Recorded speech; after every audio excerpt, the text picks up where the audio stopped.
I've, for the last 7 years, been building a company that helps educate caregivers about what it's like to go through different kinds of aging-related issues. And this was, of course, stemmed from my experience with my mom's Alzheimer's. And there were so many points in caring for her where I was trying to understand what her experience was like that could be causing her to respond to me or the world in the way she was. And I actually brought with me these glasses. And so when my mom needed more help than what I could give, or my dad, I helped hire home health aides to work with her. And she happened to have a left visual field deficit. So what that meant was basically her brain stem on the right side was atrophied.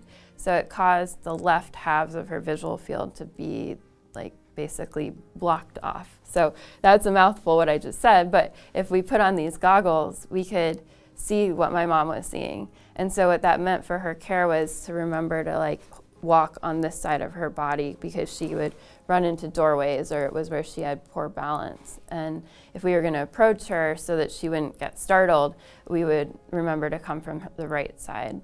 And then at mealtime, she would eat exactly half of her plate of food because she couldn't see it. So we would remember to rotate the plate, and then she could finish what she was eating. And I loved how this connected us not only to what she was seeing so that we could understand and be empathetic, but we could take action and remember with our own memory what my mom's experience meant for her care. And so when I think about other things the first time I was trying to help my mom in the bathroom, and she was feeling maybe trauma from her past around maybe some abuse or things I still am not really totally sure about. There were these moments where I was this isn't safe, and why can't I learn how to do this the first time when the stakes aren't so high? And there were also moments that were really emotional, like that, but also I was the one who finally took my mom's keys and kept them from her, and no one in my family wanted to be that person, but she had been hitting cars and talking about things going the wrong way on the highway because the signs were wrong. And finally I remember driving with her to the grocery store 2 miles, and we were passing a cross-country team from the high school, and I was oh, someone's gonna get hurt. I don't know if it'll be my mom or someone else, but taking her keys away was something that I don't know how you practice for that, but I thought, man, if I could have just had a little more exposure to what was about to happen, could that have helped me emotionally prepare too? Because some of these things have still been I think back, some of the hardest things I've been through, where I still feel I'm not sure if I've processed kind of how hard some of the things were that happened. So I guess what always kind of was in my mind was, could we take something like the goggles, but could we push that further? Just was crazy thought was what if we could practice a conversation as though it was happening in real life? And so after I was caring for my mom at home, I went back to graduate school, and I wanted to be a medical illustrator. And I was really interested in visual storytelling and how do you communicate things using art and visuals.